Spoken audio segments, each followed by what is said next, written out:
another episode of Integrate Yourself. We are your host, Allison Pillow and Maya Gottlieb. And you can find me, Allison, at pureenergypdx.com. And you can find Maya at mayagottlieb.com. Don't forget to subscribe to our YouTube channel.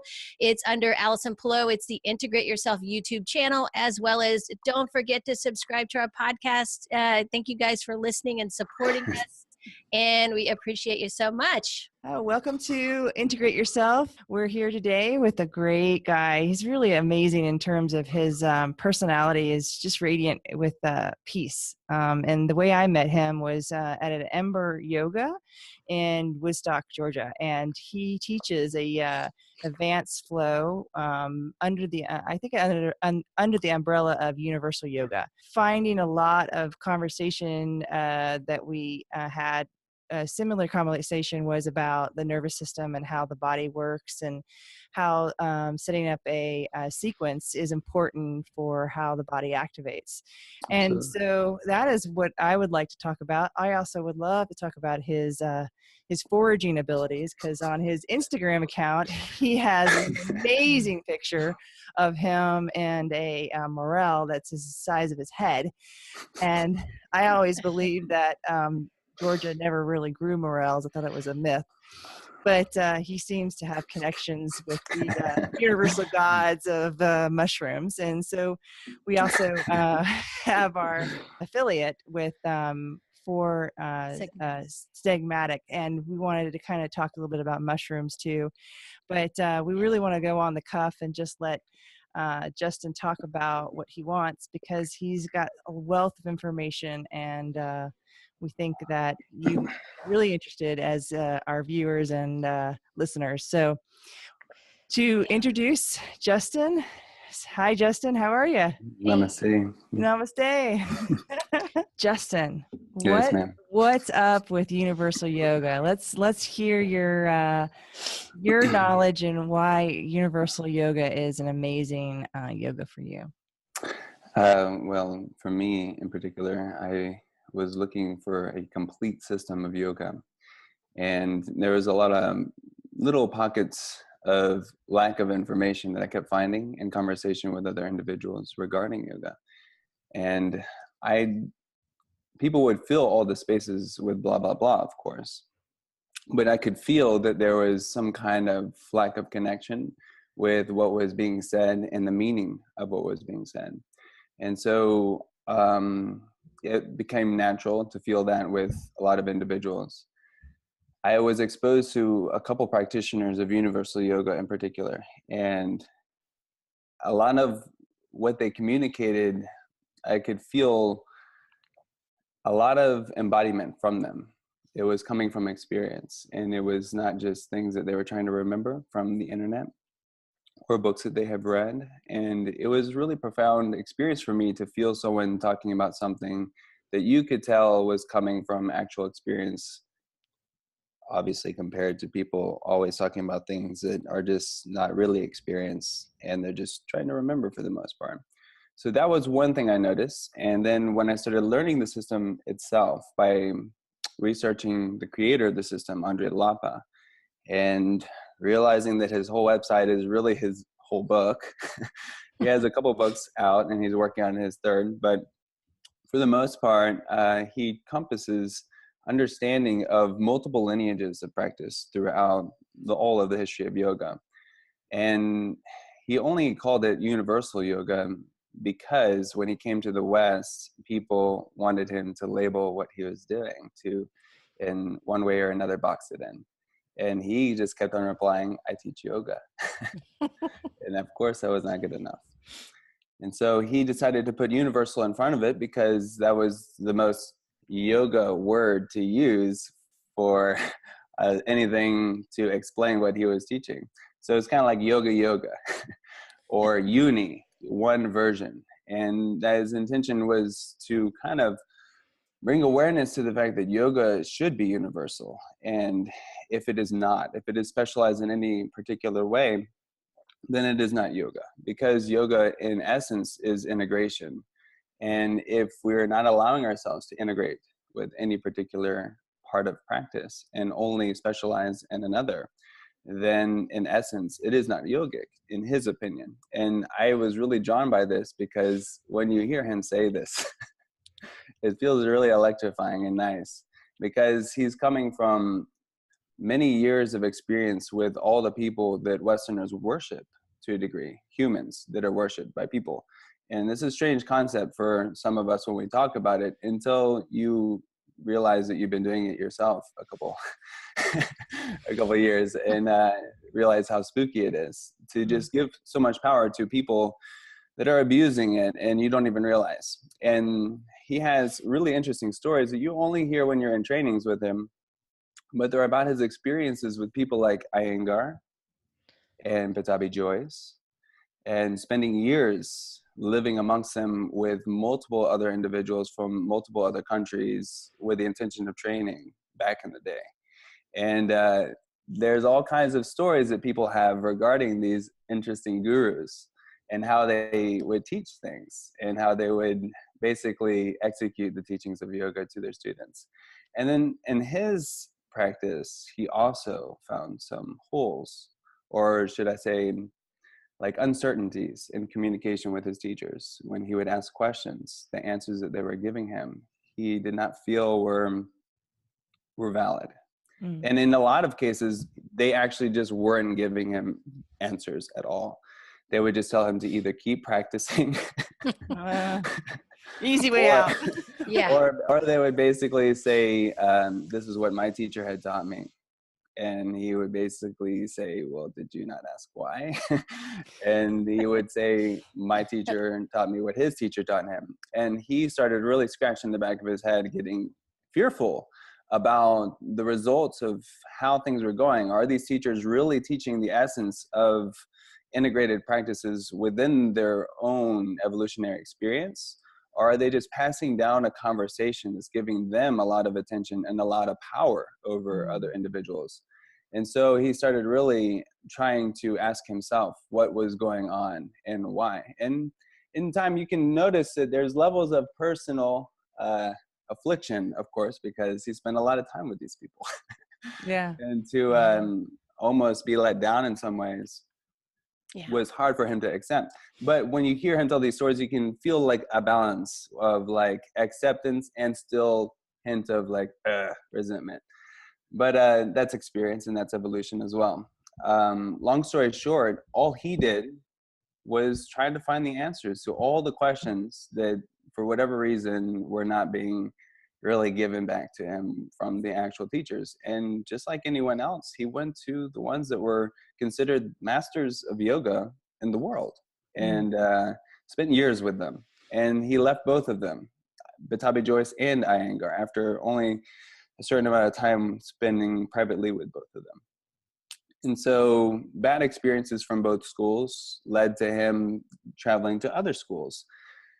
His teachings and techniques kept evolving basically from teacher to teacher, yogi to yogi, sadhu to sadhu, until he eventually started actually practicing Tibetan Buddhism and falling into a monastery, Karma Lecce Ling, out in Kathmandu. And he's actually, in some way, shape or form, he keeps both worlds completely separate. When he's teaching yoga, he's definitely teaching yoga. And then when he's teaching Tantric Buddhism, he's definitely teaching Tantric Buddhism, but he's not mixing languages together. When he's talking about yoga, there's no Tibetan sneaking through and vice versa. So it's really cool to see those two worlds in his life evolve, become the main reason and teaching of yoga in his life, and also his personal practice. And it just shows to me that it works, the medicine works, because when you see the person still doing it all and still teaching it all with such joyful enthusiasm, it makes you wonder, where's all this energy coming from? And a lot of people get burned out, or they just get stuck on certain sequences or programs that become really repetitive. But in universal yoga, if you pay attention to the school, it's evolving, and it's kind of like the peak of evolution in those regards, because it's all about answering all the questions, and it's all about finding all the answers, because why not? And not leaving any gray areas for any practitioners.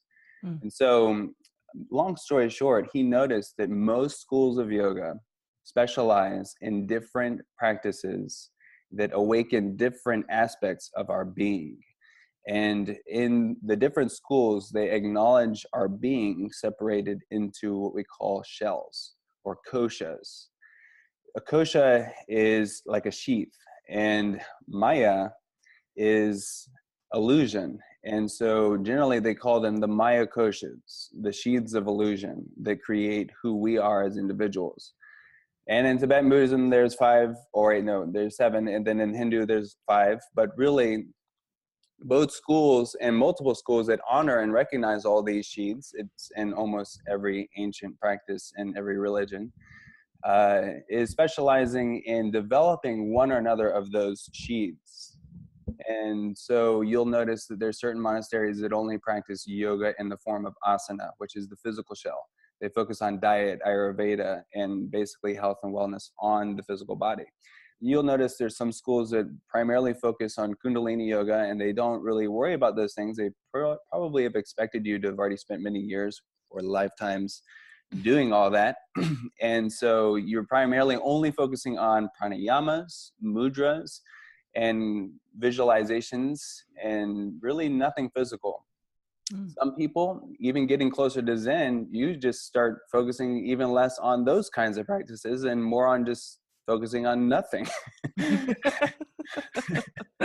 It's, you can see that there's definitely a progression. There's a progression, and where all and these some of the are. laughter is that I take a Zen, like Zen, and when you say nothing, and it sounds like there is actually nothing. Like you really are working on certain things. So it's funny that you said that. But you can only do it through nothing. Yes. It's very paradoxical. I mean, once you get to the tantric practices, it really is like, once you get to finally doing nothing, that's when it all begins. Yeah, and that's the trip, is that it's really hard to do nothing. Yes. Yeah, it is. And it's hard because that part of you is saying, no, I'm not nothing. What are you doing? Like, you got to do something. So that was awesome. I mean, just to give an introduction, I know it can get pretty lengthy and everything is connected in such a way, but you are going to finish. I know you are. But we got to breathe. And Allison is here. So it's okay. We'll just monitor how much time goes by. No, I think this is great. Awesome. This is information a lot of people don't really get. So let's keep going. Yeah. So go ahead.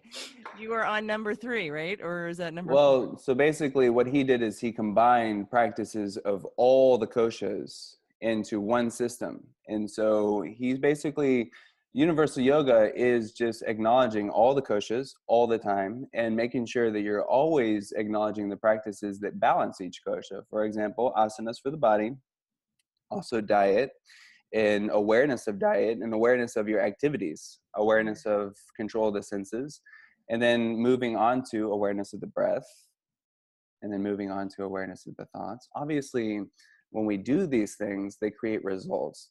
Results of working on the physical leads to making it easier to focus on the breath.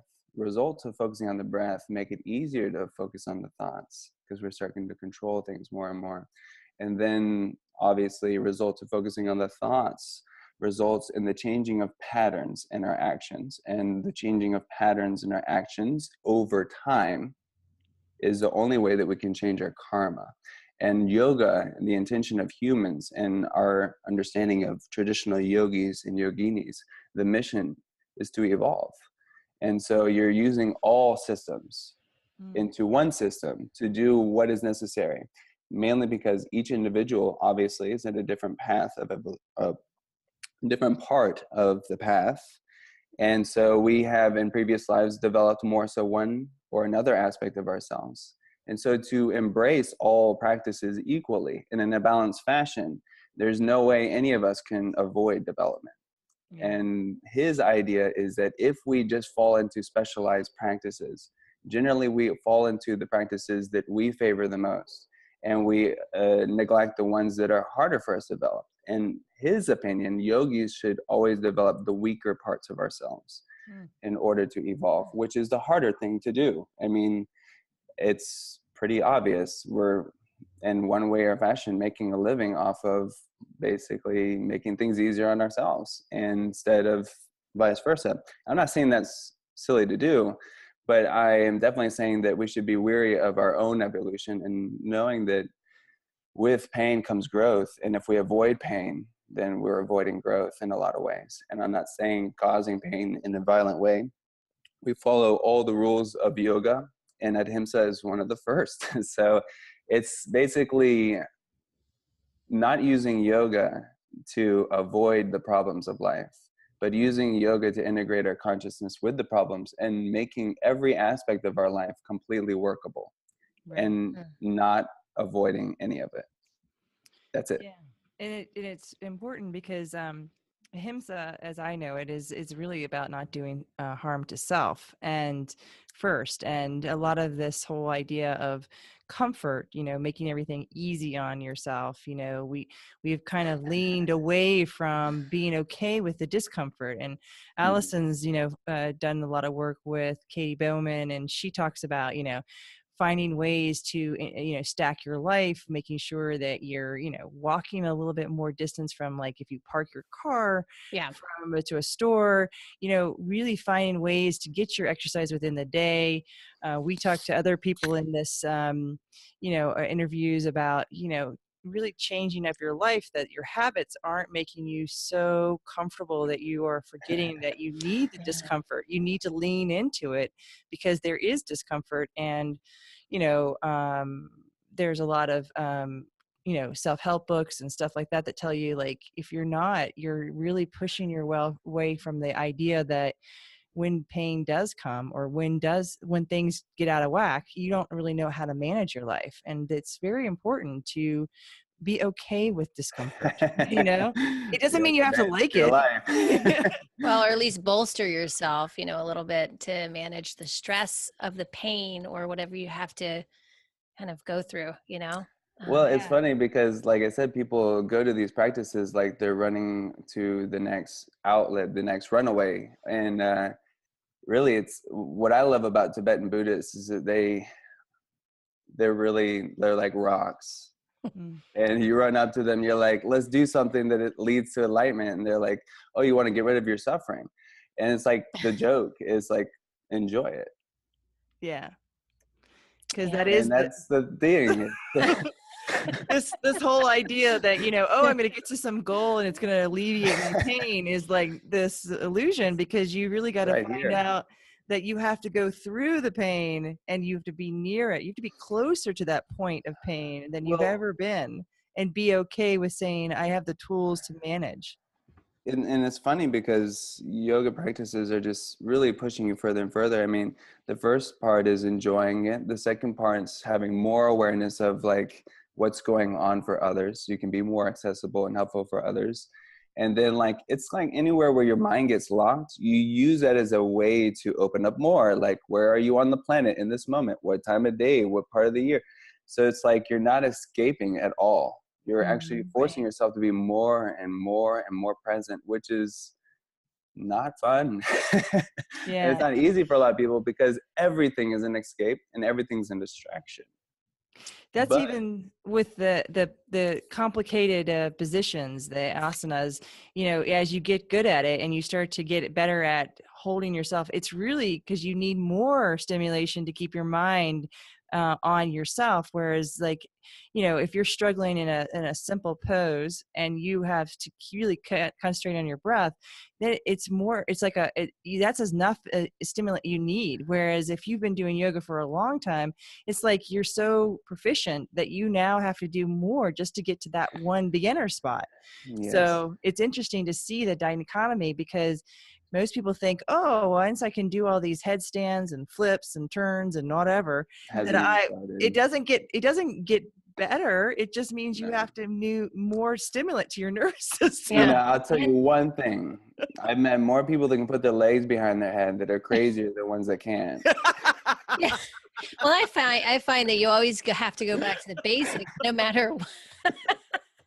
no matter where you go, like how fancy you get, you always have to go back to basics. I mean, it's always serving for you. You know, it's not like it's never, you never like, oh, I don't need that anymore. You always need Well, it, you this know? is the thing that we need to be careful about. And it's because when we get in our heads and we think that, well, I'm it or I'm there because I can do full splits or leg behind the head or handstands whenever I want, that's when something takes you out completely. And that's the thing, is that if we're not mindful and humble, really, then we forget that, things are still moving and we still need to be focused. And really, almost there's not any text that you can read, if anyone that practices yoga actually reads text anymore, that says that it's about the physical. It's never about the physical, and that's just a means to get somewhere else, and no one's asking, where is that? And some people, you can see that they're restless and they're like ready to ask the question, but they don't want to ask the question because they're really cozy. It's like when you get proficient in certain yogic techniques, and this is happening in the West a lot, it makes you a professional asshole or a professional alcoholic or a professional this or that, because you become sneakier, but like you're way better at it all. You're not getting caught, and even though we're all being spied on anyway, but it doesn't matter. The thing is that really what you want to do, is enhance your previous negative karma? In reality, traditional yoga practitioners are trying to either completely transcend it or just purify it. And by purifying it, it means literally changing it. And most people are not changing it. Like I said, it's like the previous karma on speed. Well, Justin, do you mean like ego when you're saying that, like you're just kind of, you're Oh, amplifying no. the ego in some way? When are you talking Well, about it's a with the example you used with the person being an asshole? Like I No, don't. because I don't want to associate the ego with asshole, because the ego is there, Yes, of course, and yeah, it's but not bad or good or bad or bad or good, right, because it's like asking a real lama, how are you doing? He'll say, not good, not bad. yeah, There's nothing there. right. But if you're a real lama, you'll be like, oh, well, you're not good, not bad is good. So there's polarity there. Need more practice. Uh-huh. And So so you're saying really, like to have no polarity. complete detachment from the ideas that it's not like you're destroying the ego or supporting the ego. You're just Yeah. You're fine detached. either way. Like your external environment doesn't necessarily affect your well-being or your state of being, is what you're saying. It A sounds lot like. of people are using the ego being the bad guy as an excuse to keep feeding the us against them syndrome, which is Right. not yoga, Yeah. and that puts us in a position of thinking that there is a bad guy. There's something we definitely need to do about this. And long story short, how are you going to be able to rest and meditate like that? Right. And I feel like that's very similar to what Maya and I talk about with food. Like if you don't have that foundation of blood sugar regulation, like you can't go anywhere from there. There's no way you can find a state of balance. You know, Absolutely. You got you're to not going start to from the handle ground up. stress. Exactly. Yeah. Yeah, and that also reminds me of like this idea of people, getting rid of their ego was a real Yes. fad. Yeah. Everyone was like, Yeah. "Oh, I'm Maya gonna and get I rid have, of my ego," and I'm like, "Wait, no, you need your ego. You need to know how we to were go Don't let, very my, don't confused let by go my that. Do you ego. remember all the confusion around that, Maya, Yeah, with our teaching? We were like, wait a minute, what? I don't understand. Like, how do you do yeah, that? and Yeah. it's And really what you guys were saying is true. It's more about mindfulness. mhm, Mindfulness is Yeah. key. It's not about getting rid of anything. There's no bad guys. no, Right. Right. There's nothing wrong that we can do, because everything's teaching us something. And so if we give that space to everyone else, how fast they would heal. oh my I god, mean, yeah, if we keep reflecting how the negativity of the negative on them, we're basically justifying their negativity and giving them more fire to work with. But if we just sit there staring almost silly, they won't know what to do with us. I love John Lennon's quote, powers don't know what to do when you're just silly. And when you're completely detached, it gives you that bubbly sense of like, it's okay, and there's nothing but space. The only thing is sometimes we forget that there's a lot of space. And I like to add, like, Yeah. a lot of people think detach.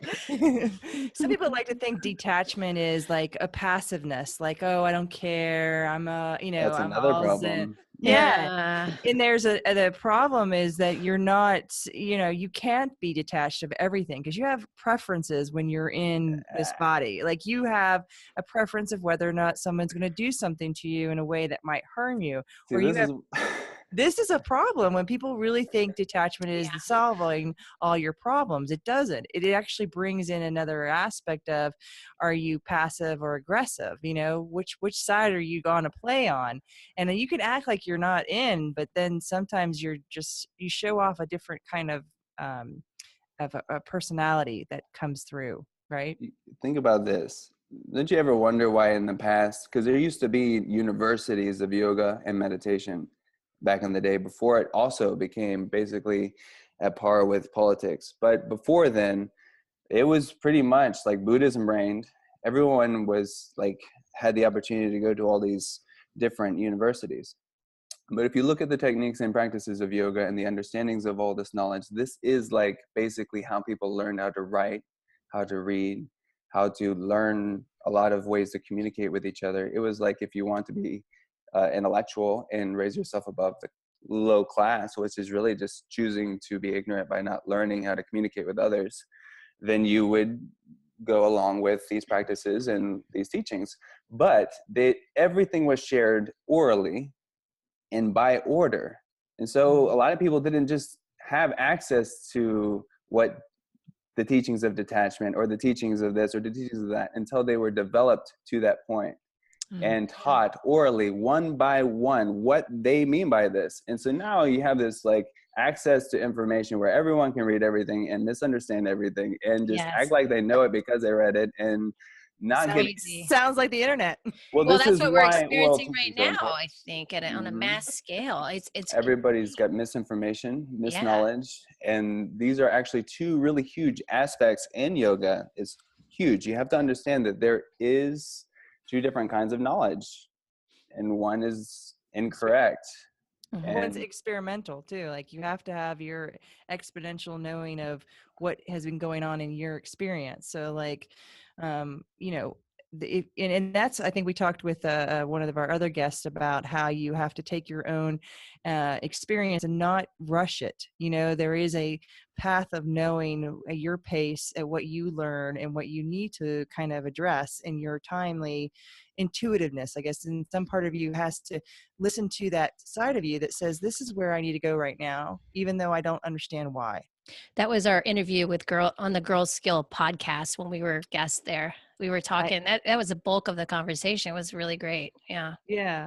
So, I mean, and that's kind of what you keep bringing back to us in a more yogic terms, whereas it was oral. So everything had to been, you wouldn't have learned the word detachment unless it was through experience from your teacher, literally. I mean, we're always experiencing these things, but the teacher is like, well, that's what detachment is. We don't have that connection now. Everyone's just on their own and they want to be on their own. And that's how they want us to be too. And it's a scary place because it's lonely and you think that, well, you're on your own. How could you be with so many humans and so much life around us? And how could it be like so detached?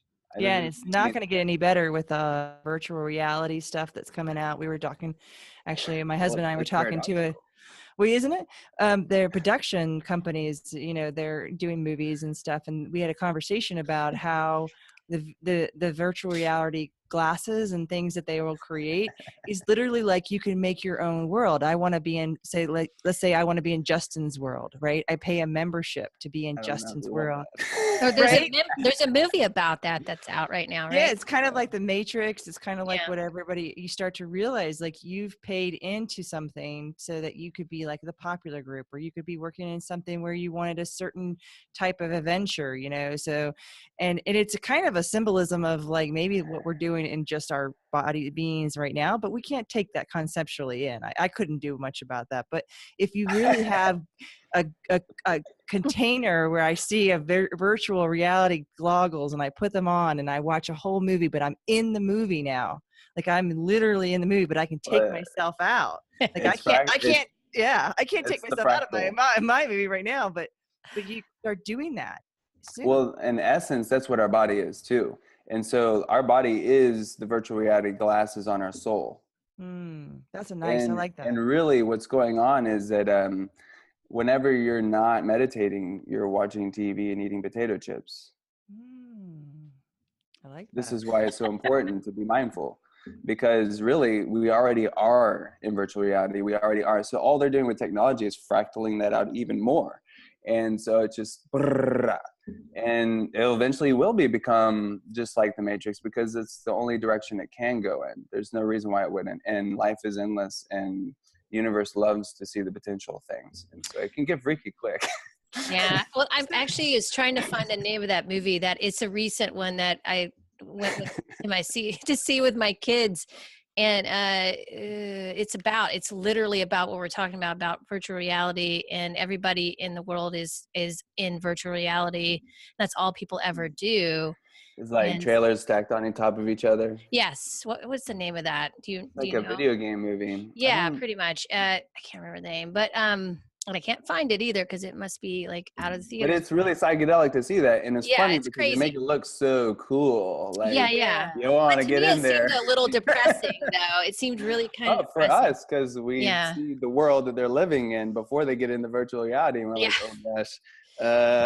So maybe we should talk about a little bit of that, because I would actually like to know, how would you help someone who's touching on to that fear? Like that, there's a little fear in this knowing self, and there's a little bit of fear of like, okay, this idea is that we're actually seeing ourselves unfold in front of ourselves, but we really don't have that ability to. We say if you don't meditate at all, right? You don't have even a concept of that. What would you say to someone to help them deal with that fear? Well, honestly, the best thing is nothing, in my opinion, because unless they're coming to you, it's like casting pearls of swine. Okay. What are they going to do with information they're not even seeking? Yeah. Well, let's say they're seeking. Let's go in that direction. Yeah, I like that one. What about it? What would you say? What would you say if someone's seeking? I would probably still say nothing, because you want to see if they really do want to know. And if they do stick around long enough, then it's pretty obvious that they understand that no matter where they go, it's going to include suffering. And no matter what they do, it's going to include suffering. It takes a long time to realize that. A lot of people just keep forgetting, their own body for the most part. Most people have no connection with their own body. And so it takes a lot of experience to be tapped in. Unfortunately, a lot of suffering, a lot of problems. So usually this will probably be someone who's probably broken their back or the neck or something. They've really been embodied by force. I would probably just continue communicating with them about their life, but it can only evolve in a human way, and it looks different for each person. And so it would depend on where they are. It's basically the psychology of the chakras. It would depend on like where their thoughts are abiding the most. Fear of security, fear of relationship stability, fear of like all these things. And then you just hone in on whatever it is, if that's what they're seeking for healing. And all you do is just keep asking why until they realize they don't know why. That's the reality, because all we're doing is trying to remember the space that we're all floating in. And we get stuck on thinking that it's only these inanimate objects, and we're limited. Even though it's so funny, it's like we think it's only the material, but we're also so disconnected with the material. Yeah. But Yeah. I have a story for you guys with that, Justin. When you mentioned the space that we're floating in, I just recently went to Mexico, and we went to this place. We went to a cenotes. I know there's many cenotes, but here there was a particular one that was near. You mean C notes or? No, it's pronounced cenotes, and it's a spring mineral water pool, and then it kind of flows. There's like a path of water you can go down, and there's like basically you're in the jungle, so there's just trees all along it. So we're just, it's beautiful, it's clear, and actually they said don't get near the end of it because you could be sucked through the tunnel and come out into the ocean. So I was like, I'll make sure I don't get close to that area because I don't want to be sucked through that vortex. They just had it roped off. It was a little rope you could barely see. I was like, okay. Don't So go there. just don't go over there. That's all they said. And so, so we had life jackets on. There was 10 of us, and then 3 of us had gone up a little bit ahead. And I was just thinking, oh, this is cool. This is so great. No big deal. And we went ahead of everybody, and then we're going down the path, and we're just swimming along. And these people that are in front of us it was a family. It was a dad and 2 kids, and they were from Mexico, and they were snorkeling, so you can snorkel too, and they're looking under the water. And the dad comes up, he said, crocodillo, crocodillo. And they started swimming the other way. And I was like, what? Like, what do I do? I couldn't really go anywhere because now he's under the water. And then I was like, okay, where is he? And then he comes up out of the water, and you can see him. And I don't want to cross his path to go back. So I'm kind of just stuck there. And and my the other yoga instructor, one of the yoga instructors, was there next to me, and he grabbed my hand, and we're sitting there holding hands, just waiting to see what happens. And so the crocodile starts coming towards us, starts swimming towards us, and there's nothing you can do. You're just like, well, I hope, of course I'm freaking out, but I'm just like, I hope I don't die today. Crocodile. Yeah, it's this surreal feeling. It's just like there's absolutely nothing you can do. And so he just goes by, and you could see him. He's just like, yeah, whatever. And he just keeps going. He goes right past us to the other side. Guys. Yeah, exactly. He's just those dark like the police. And I was like, I'm joking. And so I'm like, okay, this is a little too much for me. Like, I thought this was going to be a relaxing experience, and I've got to get out of the water now. So I started swimming back, and then all of a sudden we go back down a little ways, and I hear this big splash in the water, and like somebody on a stand-up paddleboard was like, crocodillo, crocodillo. And I was like, yeah, I know. I'm just going to keep going this time. I'm going to just get out of the water. And but the guy, our tour guide, right? Our tour guide was French, and he had been living in Mexico for 30 years. And I said, why didn't you tell me there's a crocodile living over here, in the water? And the cenotes over here. And he's like, well, would you have gotten in the water if I told you that? I was like, no. Yeah. But, obviously, I mean, I guess people get in the water there all the time with that crocodile there. But, that's a very uncomfortable place to be, and it was, and in that moment, I was like, wow, like I think I'm okay with everything now. I think I can handle most anything now after I've been in the water with a crocodile, that's, I can say that was a first for me. But, when you have moments like that where you're like, and I can imagine with people having near-death experiences, after things like that, you're like, okay, well, that's, nothing else can possibly bother you after that, I would think, because, you've kind of been through the worst. And so that reminds me of, with our talk with suffering, like once you've been through the worst of the worst, then you could, it's a little bit of a bolster to go through things in life, right? It gets worse than that. I mean, if you spend the rest of your life talking about the worst, that's the worst of the worst of the worst, because I guess it could have been worse. Because you can be really creative. You can start creating more worse, huh? Yeah. What I'm saying is that we can use the experience to transcend it, or we can use it to be stuck in it. Yeah. So, for example, some people use fearful experiences to live in fear for longer, just as much as they use those fearful experiences to transcend fear and feel more comfortable.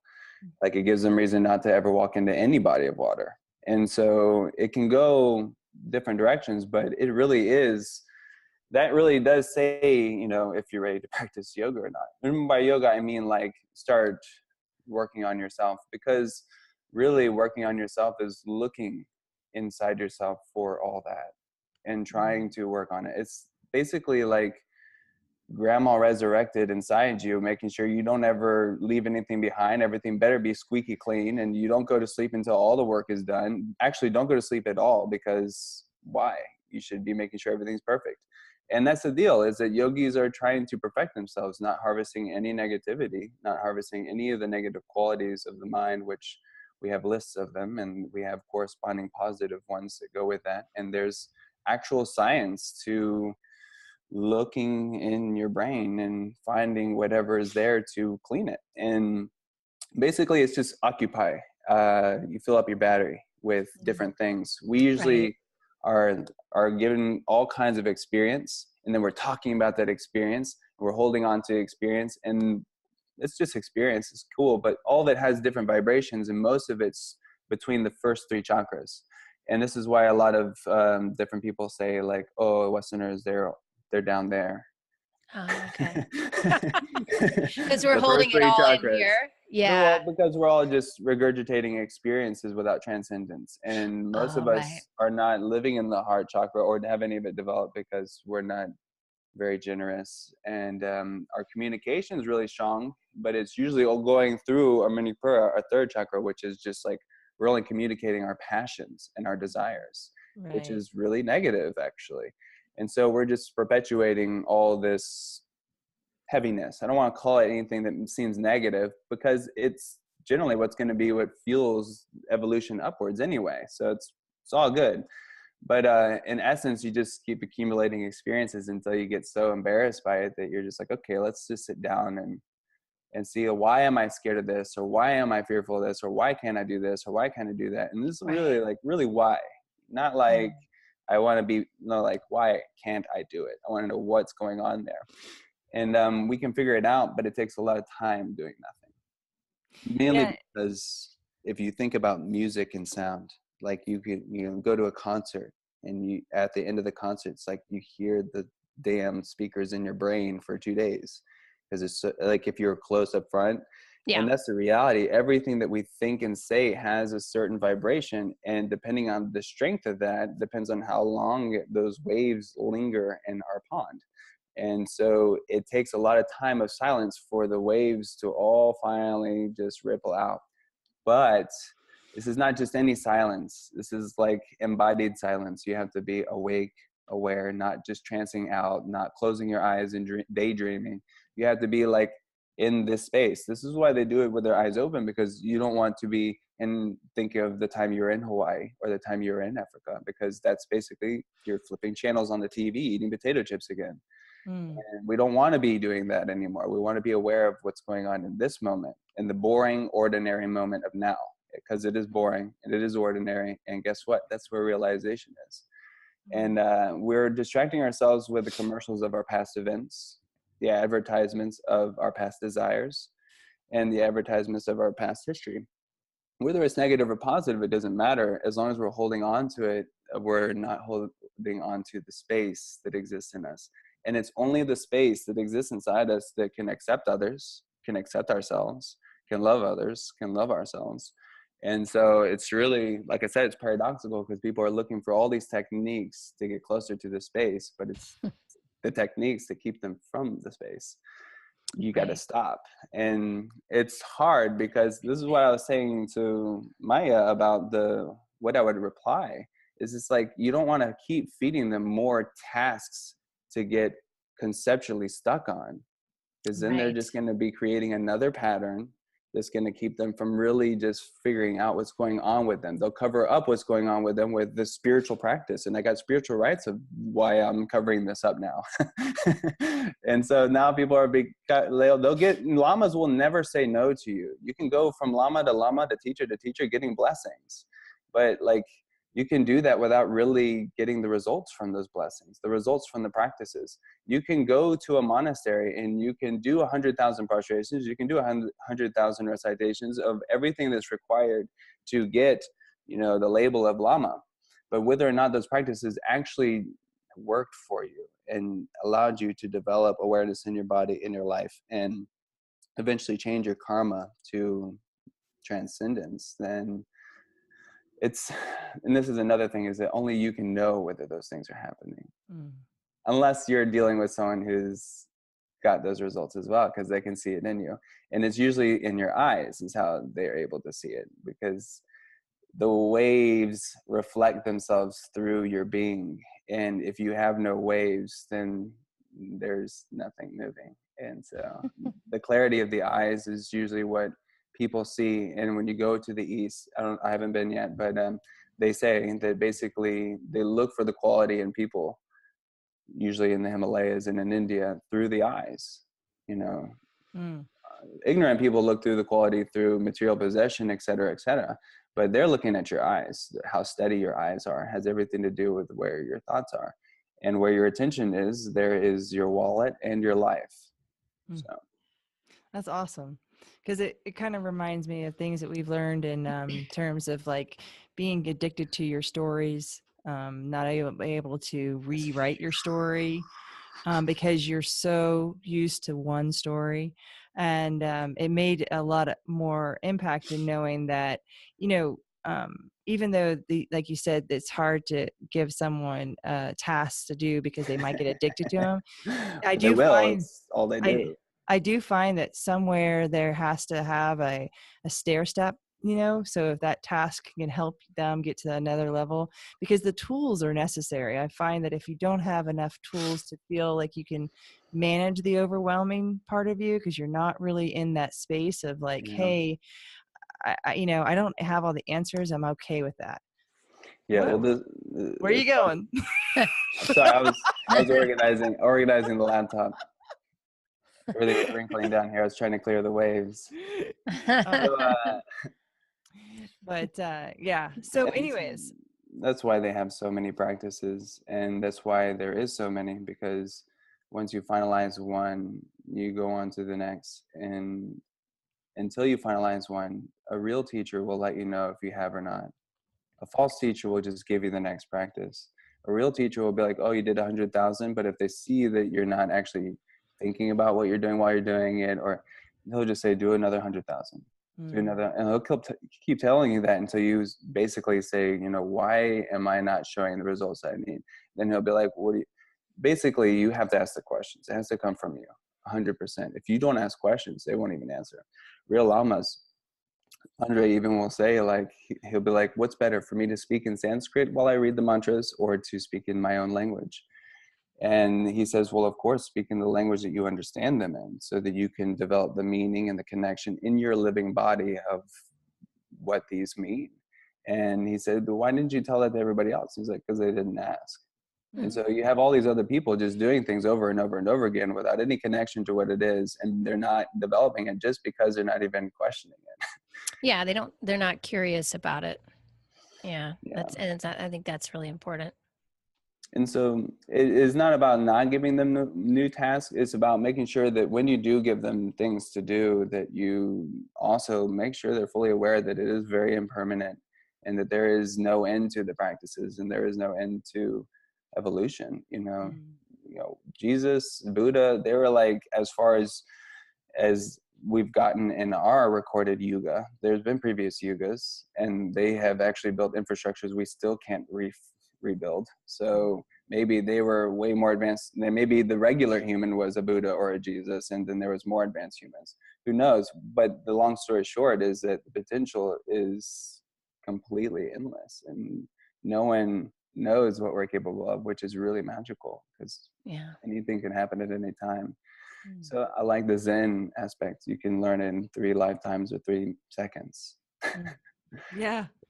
Yeah. So a lot of this kind of reminds me of nature, and I'm going to segue us into your passion for fungal, passions of mushrooms, and what exactly got you into that? Besides maybe yoga teaching you to be. It wasn't my teacher. He would say, "Ooh, you smoking mushrooms? No good."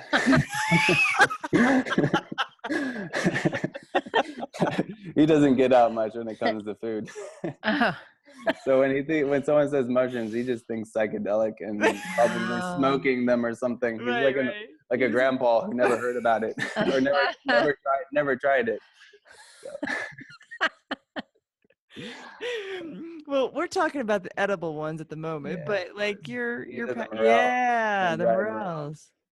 Tell us a little bit about those. So these guys actually used to be Martin Luther King's favorite mushroom to eat. Really? And before he was assassinated, my friend told me this recently, that they had a morel hot sauce prepared for his lunch. And so they did like a reunion some other Huh. sous chefs in Atlanta for a dish on MLK, and they used a lot of the actual fresh morels that we picked in the woods that we found out in Kennesaw, and made that hot sauce again for the whole community of Atlanta, which is really sweet. Which is interesting because I read a book when I was taking a Vipassana course, and talks about the death of Buddha and whether he ate meat or he ate a mushroom. And the dilemma on that conversation is what is basically an interpretation of what a mushroom is and what a mushroom can provide. You know, we as practitioners of health may know that, mushrooms do a wonderful thing of antibacterial, antifungal, helps with cancer, helps with all Liver different things, function. liver function, Neurodevelopment. everything. And there's a real big, matrix of itself that it grows in the on the planet, which has its own internet. And basically we find that it's very helpful for gut repair, and it helps remove some issues for most people in terms of GI stress and stuff. So talk a little bit about why you like mushrooms and why you like morels. Well, I'll tell you right now, Mycelium Running is a really good book. All right. And just like most things that seem to just fractal outwards and symbolize this or another, it was kind of just that. Once I started learning about how plants communicate through a book called Plant Spirit Shamanism, that was entering more of like the shamanic aspect of how they're communicating to plants through dreams. And then it kind of led to more of Paul Stamets aspects of mycelium running and how the plants communicate amongst themselves on the actual earth.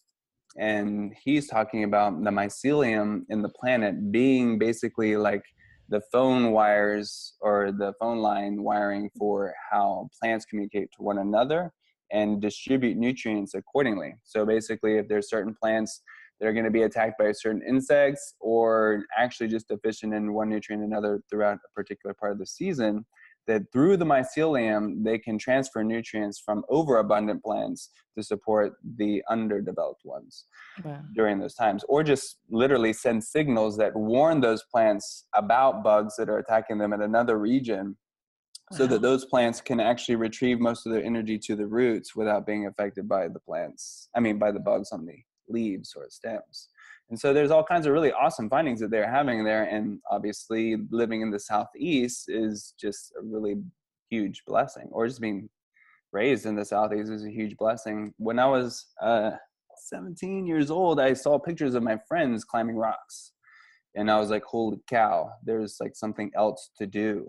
It is not baseball or football. And so I went to school and was a bunch of rednecks. I hate to say it, but it's the truth. And they're really sweet people, but it's very limiting on what people were just doing.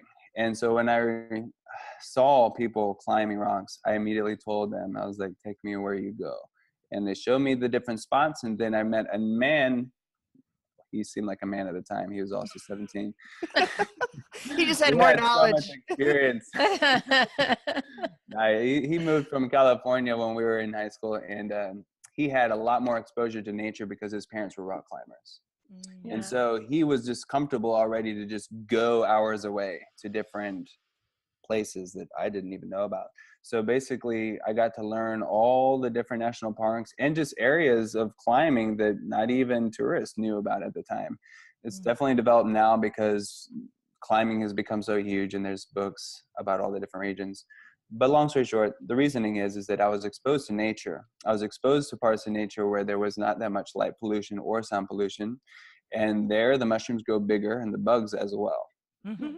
And it's really fun to like experience all these different aspects of nature outside. That inevitably evolved to me getting injured from overexertion of climbing. And that inevitably evolved to me looking towards things to nourish myself and maintain my desire to be a strong rock climber. And eventually I inherited Tibetan 5 rights yoga practice. And then eventually I inherited different ideas and understandings of diet and nutrition. And by the time I was 20, I was practicing a lot of that stuff and just focusing on a lot of that stuff while living out of my van, traveling around, climbing rocks as like my full-time deal. And so foraging was just something that was natural because everyone's hungry. And I was seeing all these mushrooms everywhere, and I was like, man, they like started to look juicy after a while. When you don't have a budget, yeah. And it's really incredible because, like I said, when you don't have a budget, you can walk in the woods around here, even just a couple of miles, and find 20 pounds of chanterelles. It's a lot of food. It's amazing. Yeah, it is. Yeah, and my son, he talks about that way of living and how he wants to do that when he moves out. And he's a climber too. And he talks about the dirt bag life. He calls it the dirt bag life. There's only one left in the world that we know about. But dirt bags, it's so funny. There's a whole culture of people that look up to them like gods. Yeah, I know. They definitely fit the name. Yeah, they do. The happy homeless is what I call them. Yeah, right. I was like, are you sure about that? Yeah. So, it's not easy. We've watched actually some documentaries of people really showing the truth about living in a van. It is not it's not fun. It doesn't. I learned a lot. Yeah. It actually, I will tell you right now that whether your son knows this or not, he will find out. And he'll probably say, yeah, it was great. But it was great. Thank God it's over. Is also hiding the thank God it's over. But what I'm trying to say is that it really fast forwarded a lot of things for me.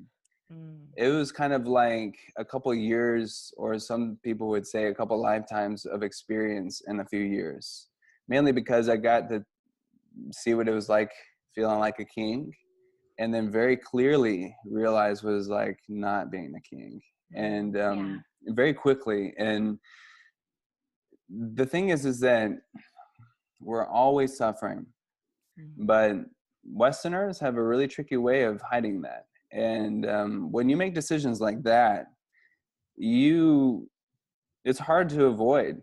And so when we're coming back to living mindfully, I can't tell you how much that helped my special awareness development and just development of awareness of humans, other people, just life. The fact that there's a whole culture of people that don't have houses and don't live in houses actually in this country. Especially actually here. Multiple cultures. Yeah. You see it a lot in Portland, and it's crazy. there's people living in tents like on the sidewalk and or all over the place, really. I mean, absolutely. Over here, it's actually condensed to certain climbing spots, national parks, and Walmart parking lots. Oh. But it's there. And we see a lot of people from other countries. We see a lot of people, but unless you're one of them, you don't see them. You don't even know they're there in the Southeast, or maybe closer to the Northeast. But once you're in the more condensed cities, it's unavoidable to see. But even more so until you're actually living it and experiencing it, it's unavoidable. But only until then, you'll never know. And so awareness of life is huge, and most people live many lives not seeing it and having it. And so it's either by choice or by force. You're either like choose to spontaneously, like some youthful or maybe like middle-age crisis, or like about to die crisis, where you're just like, I want to do something crazy and just throw myself out there. Right. Or nature does it, or just life does it, situations, you lose someone or you lose parts of yourself. I mean, things happen and will happen. And that's what Buddha was trying to say, is like, I'm sorry that I talk about suffering all the time. Because a lot of people were really like, they're like, oh my God. I like what you're saying about suffering, but like, come on, is there anything else? You're such a downer. Man, the party pooper. Really, come on. And it still is till this day. Like people only want to hear the aspects of Buddhism that are not talking about how shitty life is. I think that comes from the words that we misinterpret, like yes, liberation, transcendence. and Well, and I detachment. also think about focus, like, isn't there to some extent what you focus on kind of is what you get back to? So if you focus on suffering, I mean, I Keeps feel like coming there is, back. That's what I was saying yeah, before. yeah, All we're doing is regurgitating information of our past events that suck, right, of right, our memories and people that we claim suck. Long story short, also, this is really important to understand. When we're thinking about other people, even when they're being negative, even when they're being tyrants, in that mindset, then we're inheriting those qualities. We're right. coddling those qualities, and we're definitely not supporting the liberation of those qualities in the other individual. And so yoga is about keeping your mouth shut if what you see is negative and you can't transcend it to positive conversation. And Yeah. it's not about, because a lot of people, like I said, they become super assholes, and when they practice yoga and become more confident or more knowledgeable, long story short, they become quicker to hurt others, or quicker to judge others, or quicker to really just do whatever they can to Alan Watts's one up each other. Mm. Yeah. And that's a huge problem that we need to spank in our own selves, and only we can spank that. And it's hard because even when people like us are working so hard, I find myself all the time. That's all the time. And it's just They like, talk about that in thought forms, like Yeah. people, the esoteric ways of seeing thought forms And was, pranic healing is what we were yeah, covering. Edward Casey's Yeah. Descriptions of it. You could see thought forms in certain, kleshas. yeah, Kleshas are basically like clouds. yeah. Mm-hmm. And but it's the same thing. Even though that person is doing their thing, it's like they're the scorpion. The scorpion always does it's going to do what it's naturally knows until it knows something different. Until it becomes so embarrassing. Yeah, so You then just gotta do something basically, else. but that's the difference between nature and us, is they don't have that embarrassment. It just knows it needs food, right? Yeah. And so it basically was the thought forms were you can influence thought forms by agreeing with what the thought form comes in, and you can be able to say, oh yeah, that, or you can just be like watching a wave or watching a boat floating through the sea. There it goes, that thought. Oh yeah, that's a Mm-hmm. thought, but you don't have to attach to it, Then and that's that's part of it. meditation. That's Yeah. is meditation. Basically, the more you relax, you'll notice they come up and they slowly go back down. If you would, attach to them, you're holding them up, and then they're growing roots, and then they're developing, and then the whole garden grows, and then you got to take care of the garden, and you got, oh my God. But long story short, they can come up and fall, and Mm-hmm. you're just completely there. And this is the thing is when we think that we have something good to say, long story short, I mean, what are we doing? We try to help other people by talking more. We try to lead other people by talking more. But what is that doing? That's feeding some other quality or another. But the real teaching is space for ourselves. Right. Space is only when we feel, oh my God. And so when we keep reflecting other people's situations, conversations, and thoughts, it's keeping them from realizing that that's all they're doing. And so if all we do is just keep residing in space, Yeah. then there's nothing for their stuff to reflect off of, and then they're bouncing off themselves. I say that some people are just making noise because they like to confirm their existence by hearing their voice bounce off the walls and off their bodies and back again. But long story short, they're scared to realize that they don't exist. Oh, yeah. And this is the thing is that once we dive into silence and dive only into space, then not only are we quit giving food to the conversations, the concepts, the emotions, the desires, the passions, and then those fall away. And guess what? Those are not who we are. Right. It's hard for people to realize that in a And real it way. seems like it's like that whole concept is going backwards right now. Like we're not getting. It's perpetuating those same concepts. That's what I was saying is that Yeah. people are using yoga to perpetuate previous karma instead Yeah. of transcend previous karma to create new karma Right. or It's eliminate it completely, which it's is basically basically another, birth. yeah. Sorry, go Sorry. ahead.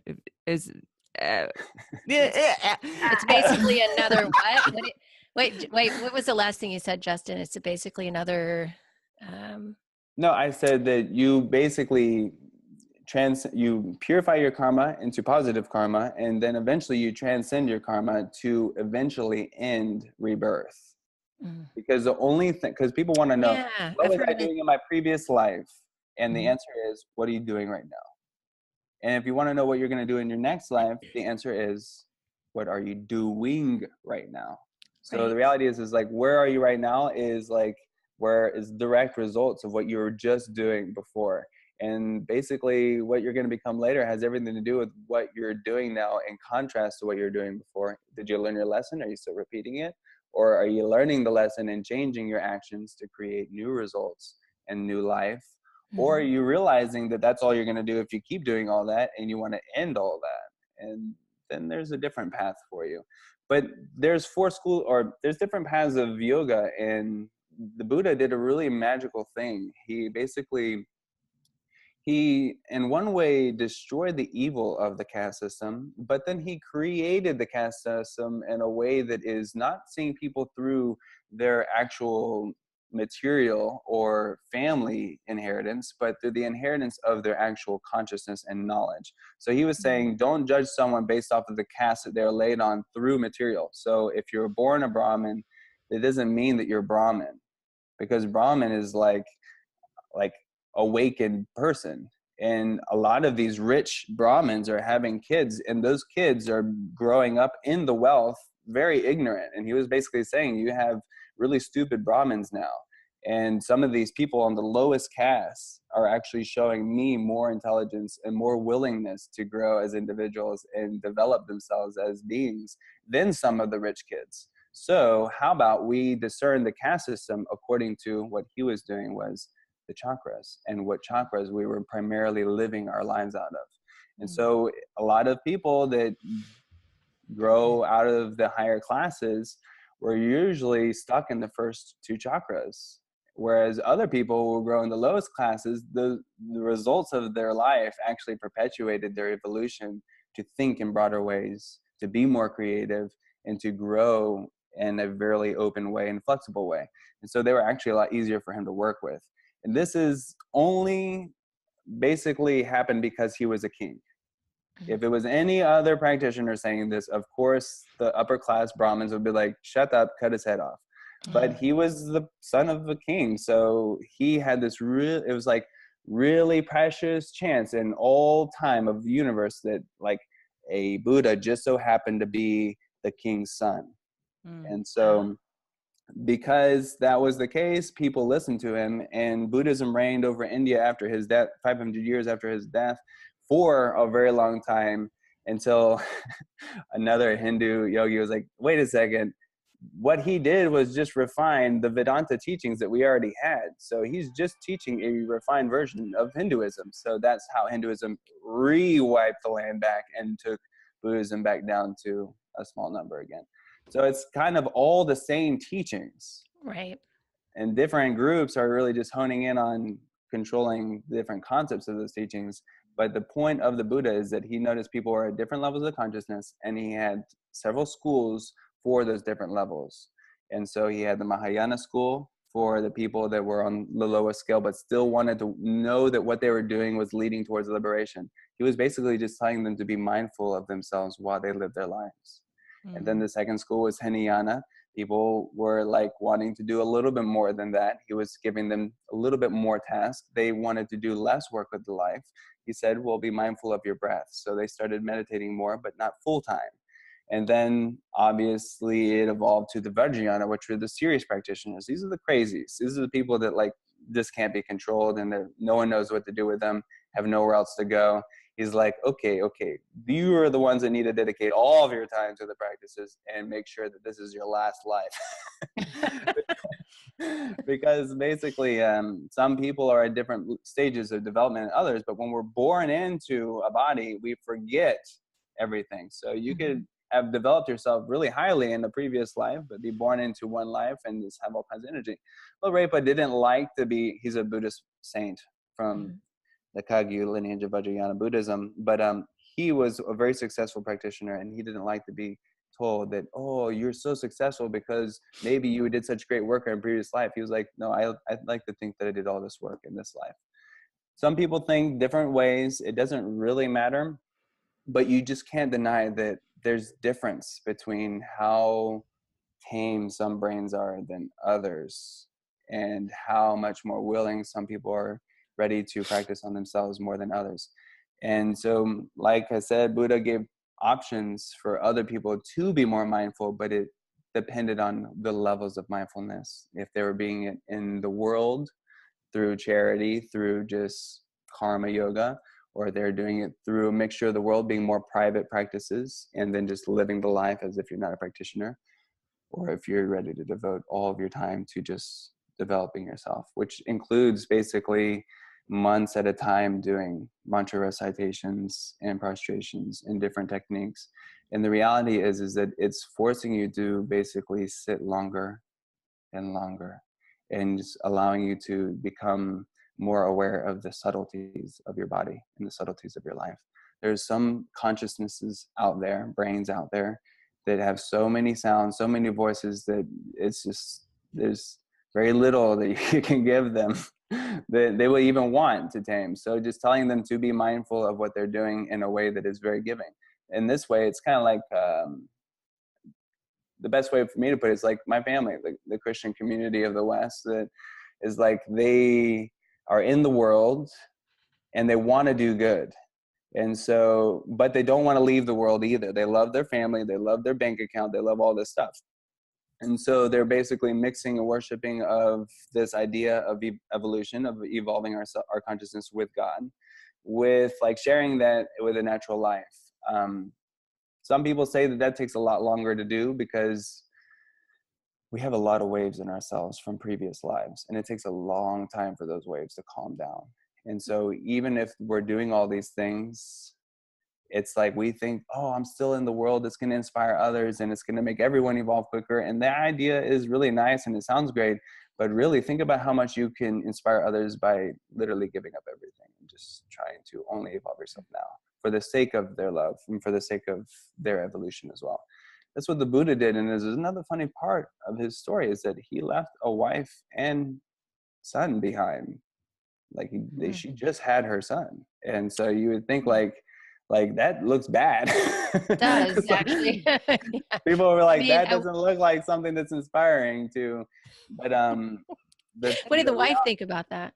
No, just kidding. well, this is the funny thing, is that she actually ended up being the first nun that became the Oh, first female teacher. And yeah. so it took a couple years for him to come back. But when he said, I'm going to leave and I'm not going to come back until I find what I'm looking for, which in this case was embodied evolution. Because you have to understand, like I said, there was universities of information out there already accessible. But why wasn't it working for everybody was the question. So Buddha was like another guy, similar to other people down the road that were basically asking the question, I don't want to learn the theory of yoga. I want you to teach me the experience of yoga. Do you know it? And most people didn't know it. They could talk about it every day. They could recite the mantras. They could recite all the scriptures. But whether or not they had an actual experience of what these things are talking about for themselves in their own living body was not an answer they were able to give. And so everyone was basically developing their intellectual shell, not developing any other shell. And he noticed this in a very human way. And so what he did is he did all these tantric teachings to bring himself back in the body. I mean, he hung himself, he stabbed himself, he starved himself, he did everything that you could possibly do until he finally like ended all those processes and started eating food and then balancing basically the middle road, which is a balance of austerity, practice, awareness, and just oneness with what's going on in the moment and non-resistance and non-harming to that. That's when he dawned on his realization that led to what they call the enlightenment of the Buddha. But really, it's not something that is like, oh my God, he got so high that he was having a million orgasms at once. It was more like he was so embodied in himself that he was completely, and still is, one with every single atom in the whole entire creation. And it was not outside of himself, and it was not in some kind of trance. It was actually in this ordinary, boring moment. And he wasn't doing anything special. Because you have to understand, this is already after thousands of years of recorded practice of austerity and trying to find realization through these intense yoga practices.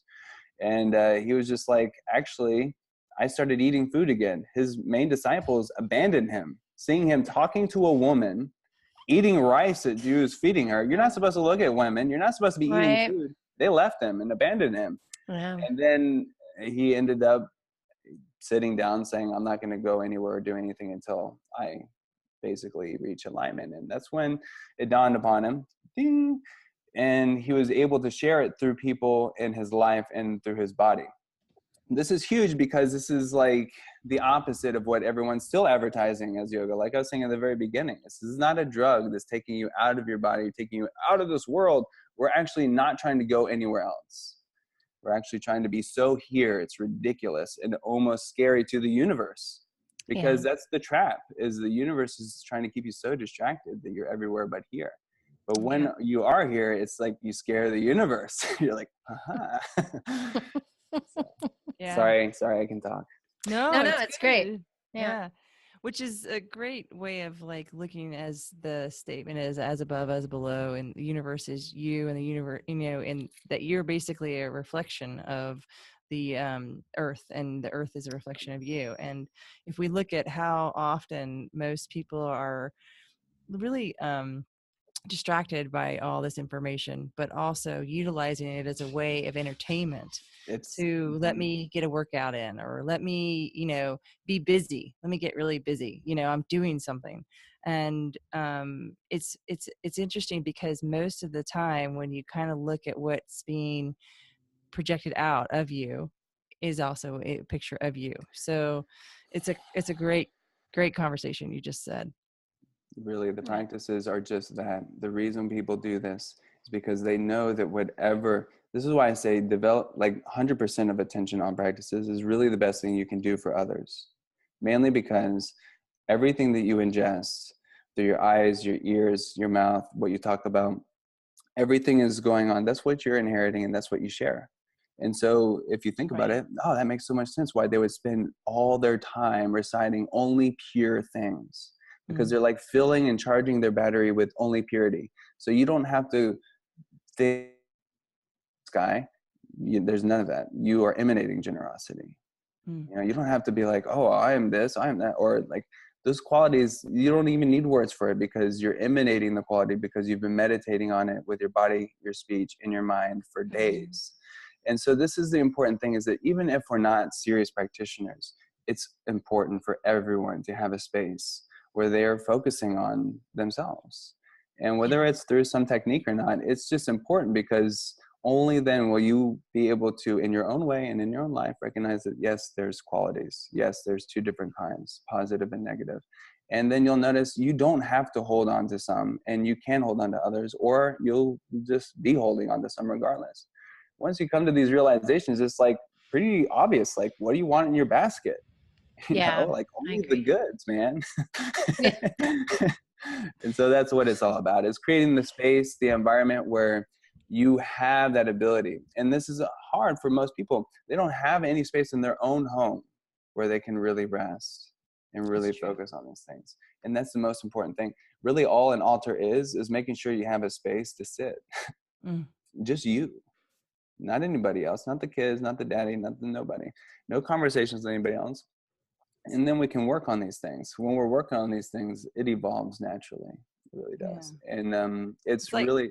It's like making a date with yourself, It is. Where people have been told, how are you self-care? How is your self-care? It's actually really important, but it gets thrown around a lot. But I get, self-care really means, I think, what Justin is talking about, like really how you are.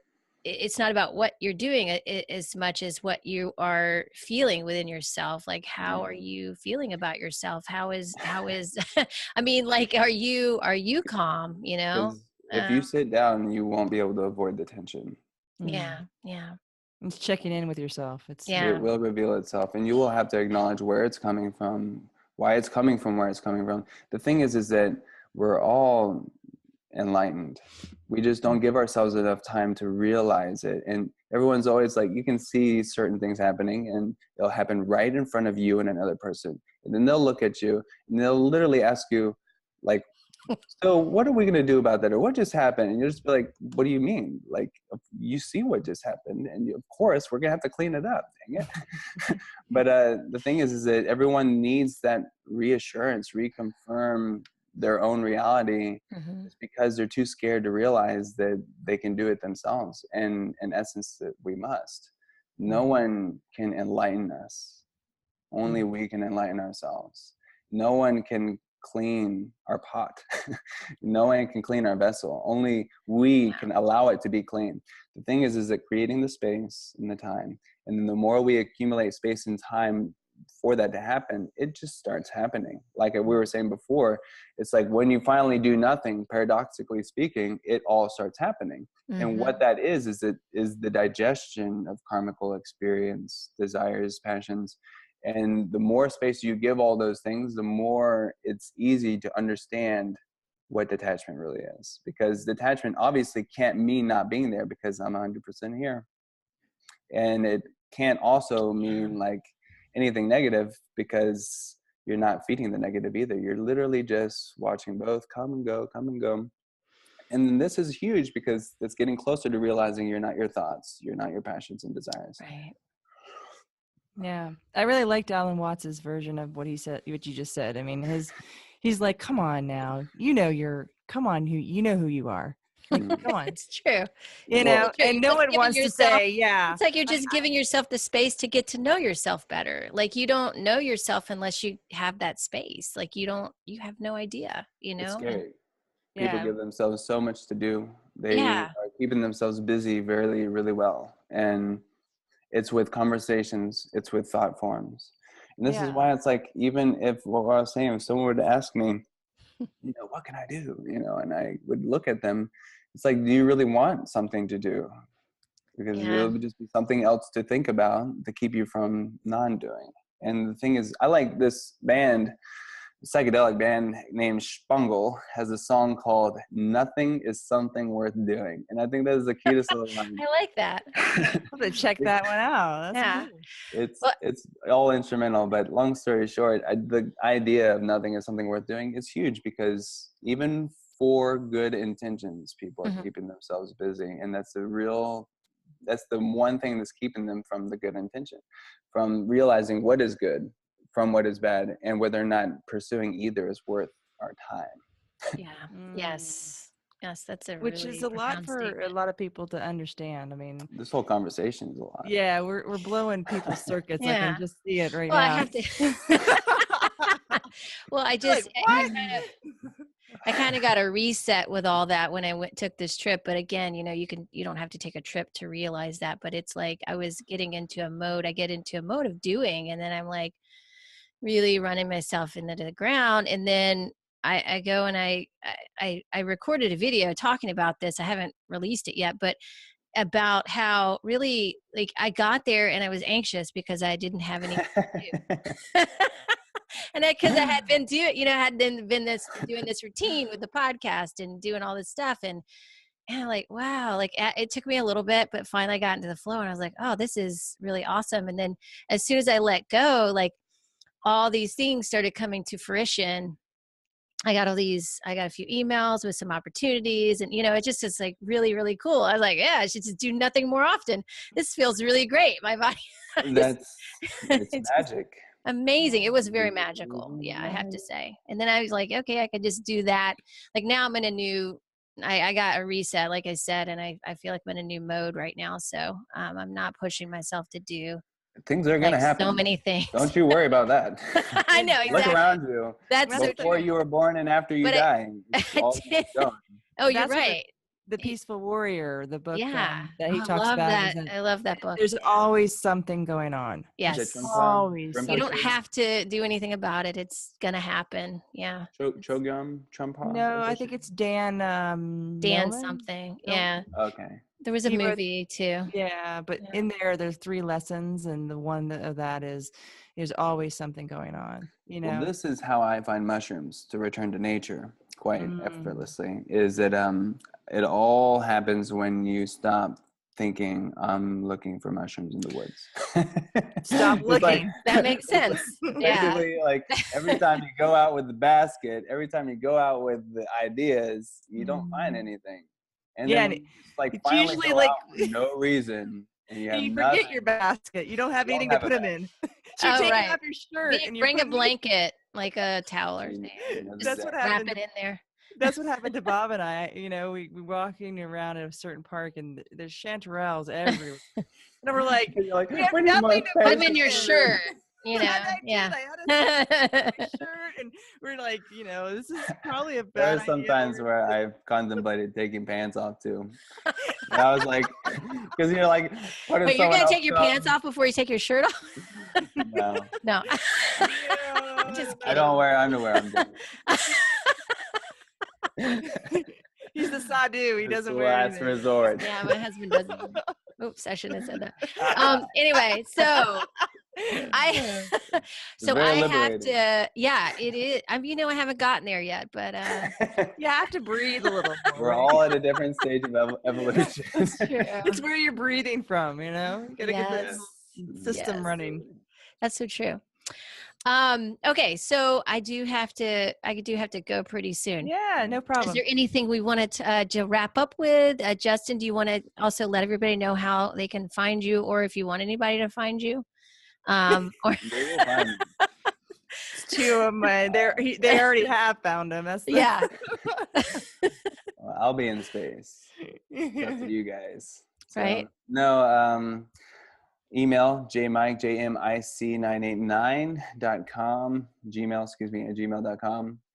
Facebook, Justin Michael, or Instagram, Justin Michael 622. You can look up the Instagram or the Facebook messaging me, or send an email. You can find the email on the Facebook. If you have any questions regarding yoga, fermented foods, fermented beverages, diet, nutrition, or foraging, or permaculture, or biodynamics in the garden, or biodynamics in the body. I like talking for days. We'll have to have you back to talk about that a little bit more too. Yeah, it's fun. Yeah. It's really fun. Yeah, and also if you want to take one of his classes, you can take him at Ember Yoga.